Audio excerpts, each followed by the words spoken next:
लगभग 200 साल की गुलामी के बाद 15 अगस्त 1947 को हमारा देश भारत आज़ाद हुआ। ये वो दिन था जब हमारे पूर्वजों ने आज़ादी की खुली हवा में सांस ली।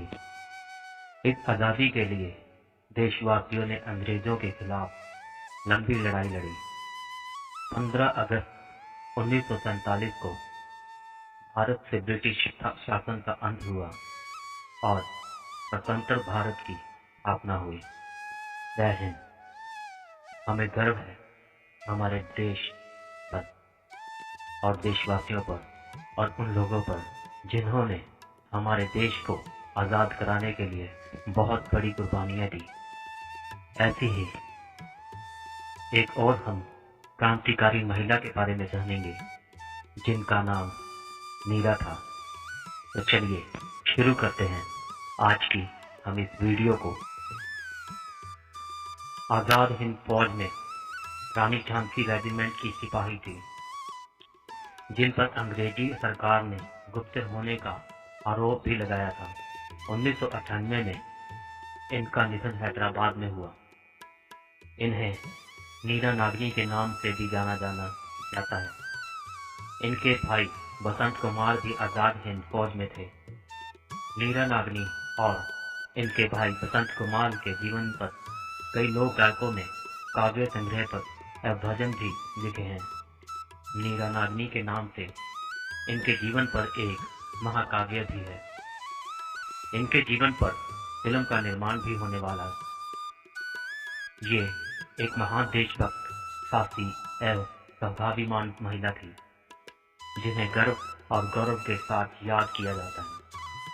हैदराबाद की महिलाएं इन्हें जगदम्बा कहकर पुकारती थी। मीरा आर्य के नाम पर एक राष्ट्रीय पुरस्कार भी स्थापित किया गया है। प्रथम मीरा आर्य पुरस्कार के लिए छत्तीसगढ़ के अभिनेता अखिलेश पांडे का चयन किया गया है। एक भव्य समारोह में अखिलेश पांडे को मीरा आर्य सम्मान दिया गया। मीरा की जन्मस्थली खेकड़ा में एक स्मारक भी बनाने की घोषणा की गई है। अब बात करेंगे हम इनके जन्म एवं शिक्षा दीक्षा के बारे में। मीरा आर्य का जन्म 5 मार्च 1902 को कालीन संयुक्त खेकड़ा नगर में हुआ था। वर्तमान में खेकड़ा भारत के उत्तर प्रदेश राज्य में बागपत जिले का एक शहर है। इनके धर्मपिता सेठ खजूमल अपने समय के एक प्रतिष्ठित व्यापारी थे, जिनका व्यापार देश भर में फैला हुआ था। खासकर कोलकाता में इनके धर्मपिता छज्जूमल ने इनकी प्रारंभिक शिक्षा का प्रथम कलकत्ता के निकट भगवानपुर ग्राम में किया था। मीरा के प्रारंभिक शिक्षक का नाम बनी घोष था, जिन्होंने उन्हें संस्कृत का ज्ञान दिया। बाद की शिक्षा कलकत्ता में शहर में हुई। मीरा आर्य हिंदी, अंग्रेजी, बंगाली के साथ साथ कई अन्य भाषाओं में भी प्रवीण थी। इनकी शादी ब्रिटिश भारत में सीआईडी इंस्पेक्टर श्रीकांत जयरंजन दास के संग हुई थी। श्रीकांत जयरंजन दास अंग्रेज भक्त अधिकारी था। श्रीकांत जयरंजन दास को नेताजी सुभाष चंद्र बोस की जासूसी करने और उसे मौत के घाट उतारने की जिम्मेदारी दी गई। इन्होंने नेताजी सुभाष चंद्र बोस की जान बचाने के लिए अंग्रेजी सेना में अफसर अपने पति श्रीकांत जयरंजन दास की हत्या कर दी थी। अवसर पाकर श्रीकांत जयरंजन दास ने नेताजी को मारने के लिए गोलियां डाली, तो वह गोलियां नेताजी के ड्राइवर को जा लगी। लेकिन इस दौरान मीरा आर्य ने श्रीकांत जयरंजन दास के पेट में संगीन घोंपकर उसे परलोक पहुंचा दिया था। श्रीकांत जयरंजन दास मीरा आर्य के पति थे, इसलिए पति को मारने के कारण ही नेताजी ने उन्हें नागनी का नाम कहा। आजाद हिंद फौज के संपूर्ण के बाद इन्हें पति की हत्या के आरोप में काले पानी की सजा हुई थी, जहां इन्हें घोर यातनाएं दी गई। आजादी के बाद इन्होंने फूल बेचकर जीवन यापन किया, लेकिन कोई भी सरकारी सहायता या पेंशन स्वीकार नहीं की। इनके भाई बसंत कुमार भी स्वतंत्रता सेनानी थे, जो आजादी के बाद सन्यासी बन गए थे। आजादी के जंग में अपनी भूमिका पर इन्होंने अपनी आत्मकथा लिखी हुई।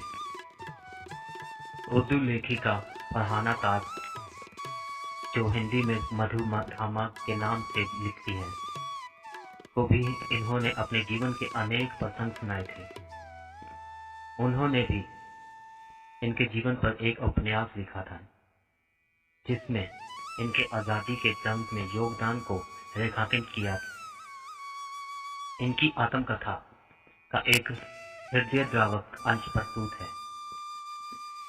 इस तरह से है। मुझे गिरफ्तार किए करने के बाद पहले कोलकाता जेल में भेजा गया।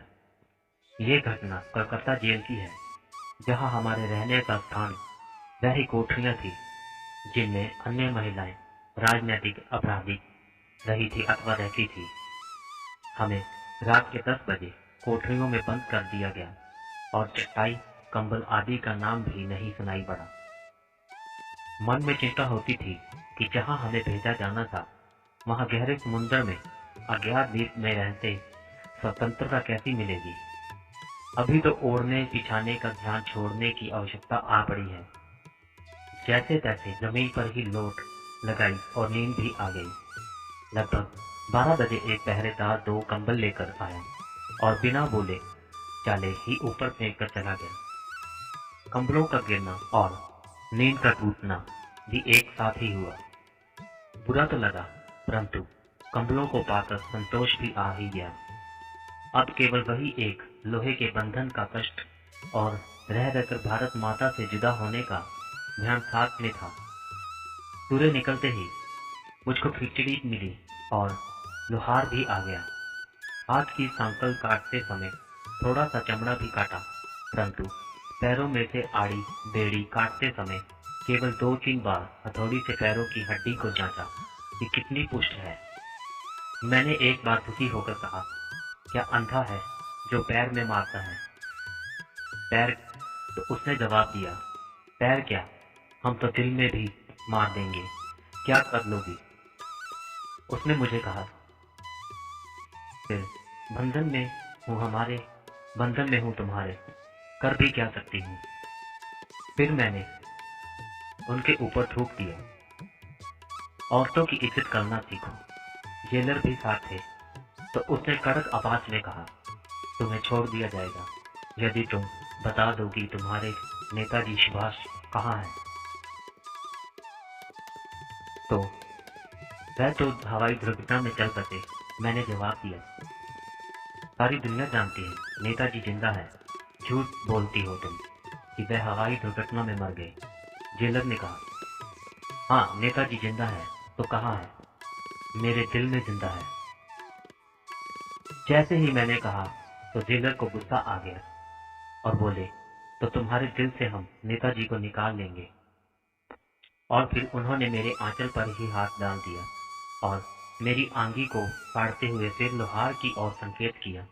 लोहार ने एक बड़ा सा चंबूर और दाव जैसा फुलवारी में इधर उधर बड़ी हुई पत्तियां काटने के काम आता है, उस ब्रेस्ट स्ट्रिपर को उठा लिया और मेरे दाएं सतन को उसमें दबाकर काटने चला था, लेकिन उसमें धार नहीं था, ठूठा था और उरोजों को दबाकर से असहनीय पीड़ा देते हुए दूसरी तरफ से जेलर ने मेरी गर्दन पकड़ते हुए कहा, अगर फिर जबान लड़ाई तो तुम्हारे ये दोनों गुब्बारे छाती से अलग कर दिए जाएंगे। उसने फिर चिमटा नुमा हथियार मेरी नाक पर मारते हुए कहा, शुक्र मानो हमारी महारानी विक्टोरिया का कि इसे आग से नहीं तपाया।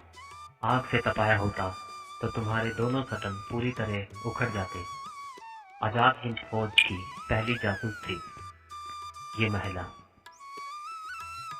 वैसे तो वो पवित्र मोहन राय अभी आजाद हिंद फौज के गुप्तचर विभाग के अध्यक्ष थे, जिसके अंतर्गत महिलाएं और पुरुष दोनों ही गुप्तचर विभाग आते थे। लेकिन मीरा आर्य को आजाद हिंद फौज की प्रथम जासूस होने का गौरव प्राप्त है। मीरा को ये जिम्मेदारी इन्हें स्वयं नेताजी सुभाष चंद्र बोस ने दी थी।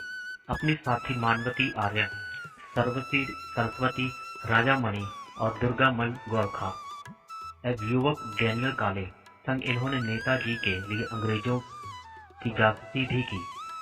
जासूसी से संबंधित इनकी आत्मकथा का एक अंश इस प्रकार है। मेरे साथ एक और लड़की थी, सरस्वती राजामणि। वह उम्र में मुझसे छोटी थी, जो मुल्क बर्मा की रहने वाली थी और वहीं जन्मी थी। उसे और मुझे एक बार अंग्रेजों अफसरों की जासूसी का काम सौंपा गया। हम लड़कियों ने लड़कों की वेशभूषा अपना ली और अंग्रेज अफसरों के घरों और मिलिट्री कैंपों में काम करना शुरू किया। हमने आजाद हिंद फौज के लिए बहुत सूचनाएं इकट्ठी की।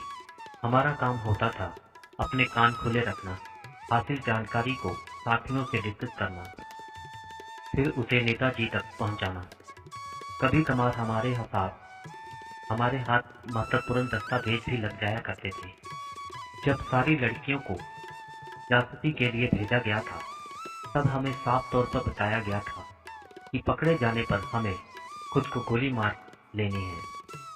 एक लड़की ऐसा करने से चूक गई और फिर जिंदा गिरफ्तार हो गई। इससे तमाम साथियों और ऑर्गेनाइजेशन पर खतरा मंडराने लगा। मैंने और राजामणि ने फैसला किया कि हम अपनी साथी को छुड़ा लाएंगे। हमने हिजड़े नृत्य की वेशभूषा की और पहुंच गई उस जगह जहां हमारी साथी दुर्गा को बंदी बना के रखा गया हुआ था। हमने अफसरों को नशीली दवा खिला दी और अपनी साथी को लेकर भागी। यहाँ तक तो सब ठीक रहा, लेकिन भागते वक्त एक दुर्घटना घट गई। जो सिपाही पहरे पर थे, उनमें से एक की बंदूक से निकली गोली राजामणि की दाईं टांग में धंस गई। खून का फवारा छूटा। किसी तरह लंगड़ाती हुई वो मेरे और दुर्गा के साथ एक ऊंचे पेड़ पर चढ़ गई। नीचे सर्च ऑपरेशन चलता रहा, जिसकी वजह से 3 दिन तक हमें पेड़ पर ही भूखे प्यासे रहना पड़ा। 3 दिन बाद ही हमने हिम्मत की और सकुशल अपने साथी के साथ आजाद हिंद फौज के बेस पर लौट आई।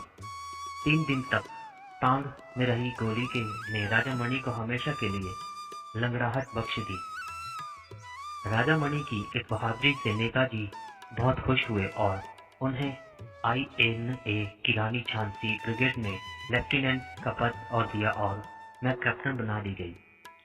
मैंने एक दिन राजामणि को मजाक में कहा, तू तो लंगड़ी हो गई, अब तेरे से शादी कौन करेगा?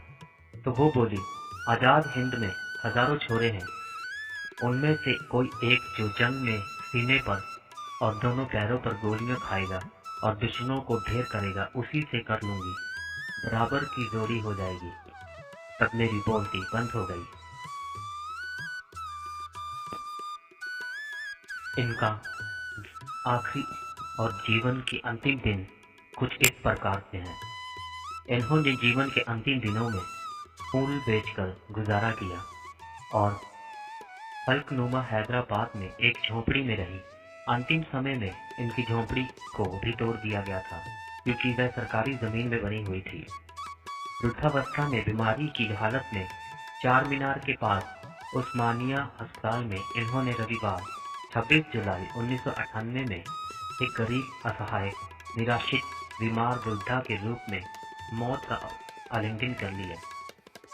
भारत माता की विवादित पेंटिंग पर M.F. हुसैन से उलझने वाले हिंदी दैनिक स्वतंत्रता के एक पत्रकार तेजपाल सिंह थामा ने अपने साथियों संग मिलकर उनका अंतिम संस्कार किया था।